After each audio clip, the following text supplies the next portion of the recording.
Morning, grade 7. Apa kabarnya hari ini? Mem Elisa berharap semua anak-anak sehat ya hari ini. Anak-anak, hari ini kita akan belajar tentang keselamatan kerja dalam pengamatan sains. Oke? Nah, materi ini anak-anak dapat baca di halaman 17 sampai halaman 18. Oke? Mem Elisa minta anak-anak siapkan buku dan buku catatannya ya. Buku cetak dan buku catatannya disiapkan. Oke? Nah, kita lanjutkan ya. Oke, prosedur keselamatan kerja. Jika kita mengikuti praktikum di lapangan, kita harus tetap mempersiapkan semua peralatan dan mengikuti prosedur pelaksanaan praktikum. Nah, contohnya gambarnya seperti ini ya. Oke, pada saat kita bekerja di dalam laboratorium, kita harus memiliki apa saja sih? Coba perhatikan baik-baik gambar orangnya ya. Oke, nah contohnya di situ si orang itu memakai jas laboratorium, sepatu, sarung tangan, kacamata safety. Walaupun sepatunya tidak kelihatan, si emasnya itu yang ada di gambar itu ya, tuh memakai sepatu loh anak-anak supaya kakinya aman dari benda-benda yang berbahaya. Oke ya. Oke, yang selanjutnya kita akan belajar tentang label dan simbol zat kimia. Oke, yang pertama, label dan simbol zat kimia ini beberapa ada di buku ya anak-anak.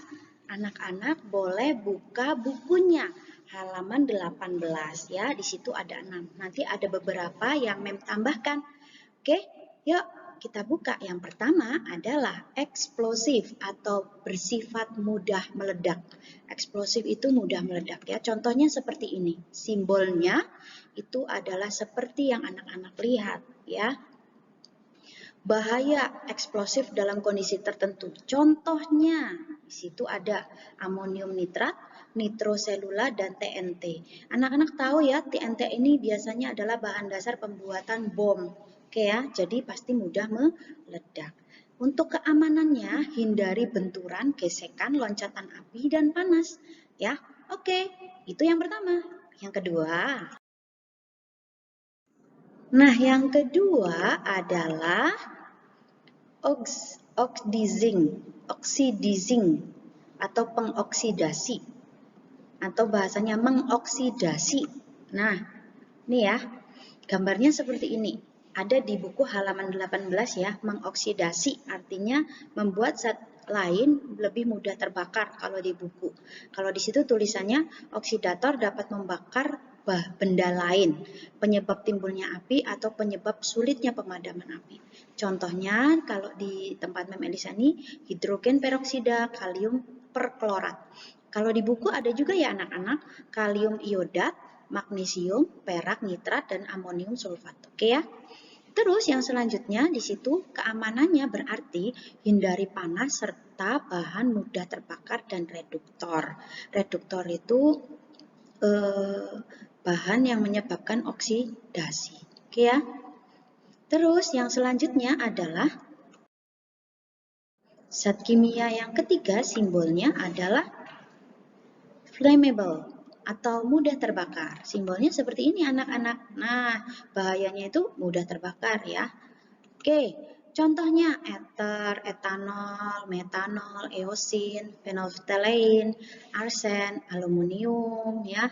Aluminium sulfat. Mem Elisa kurang aluminium sulfat ya anak-anak. Tolong ditambahkan aluminium sulfat. Di buku tulisannya aluminium sulfat. Oke, keamanannya adalah jauhkan dari sumber api atau loncatan bunga api.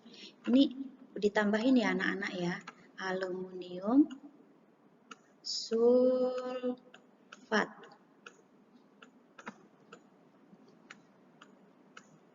Oke. Aluminium sulfat. Oke ya, keamanannya jauhkan dari sumber api dan loncatan bunga api. Oke. Nah, ini adalah bahan yang ketiga. Simbol zat kimia yang ketiga. Yang selanjutnya adalah Yang selanjutnya adalah label dan simbol zat kimia. Yang keempat itu adalah toksik atau beracun. Gambarnya seperti ini. Nah, bahayanya itu adalah tertelan, terhisap, atau kontak dengan kulit dan dapat mematikan karena beracun ya. Terus contohnya adalah raksa, metanol, formaldehid, anilin sulfat, anilin sulfat ya anak-anak. Terus keamanannya adalah hindari kontak atau masuk ke dalam tubuh. Segera berobat ke dokter bila kemungkinan keracunan. Terus oke ya, itu ya anak-anak ya. Ini adalah simbol zat kimia toksik atau beracun. Jadi anak-anak jika kita masuk ke laboratorium terus melihat label ini, anak-anak harus berhati-hati. Oke, yang selanjutnya.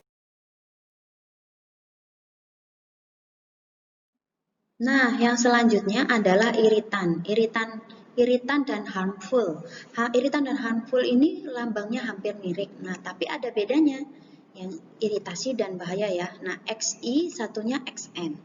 Nah, kita lihat kalau XI itu mengiritasi. Nah, kalau yang XN itu beracun ya. Oke, beracun, berbahaya bila tertelan, terhirup. Contohnya ada di situ amonium klorida, besi 3 klorida, asam oksidat, barium, natrium nitrat. Kalau untuk mengiritasi dapat menyebabkan alergi, warna merah pada kulit, asam sulfat, asam klorida, natrium hidroksida. Contohnya tadi ya, untuk keamanannya hindari terhirup pernapasan kontak dengan kulit dan mata. Sedangkan untuk harmful atau berbahaya, keamanannya adalah hindari kontak dengan tubuh atau hindari menghirup. Segera berobat ke dokter bila ada kemungkinan orang tersebut keracunan. Oke ya, itu saja kalau yang iritan dan harmful. Masih ada lagi yang lain ya. Yang lain adalah korosif. Korosif itu ada di buku juga. Nah, ini lambangnya. Jadi kalau suatu benda terkena tangannya bisa itu. Oke ya. Atau terkena benda bisa seperti gambar itu. Nah, artinya bahaya korosif dapat menyebabkan kerusakan jaringan pada mata dan kulit. Contohnya asam klorida, asam asetat, asam sulfat, bromin, kalsium oksida. Nah, untuk keamanannya adalah hindari terhirup pernafasan, kontak dengan kulit dan mata.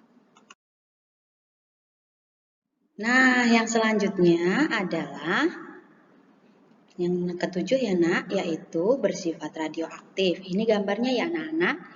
Oke, gambar ini biasanya kita lihat ada di rumah sakit di bagian X-ray. Ya, biasanya kalau misalkan misalkan jatuh sampai patah tulang kan harus di-scan itu kan tulangnya. Nah, biasanya akan masuk ke sebuah ruangan yang di depannya nanti diberi lambang seperti ini. Nah, biasanya di depan ruangan itu ada lampunya. Jadi kalau lampu sedang menyala berarti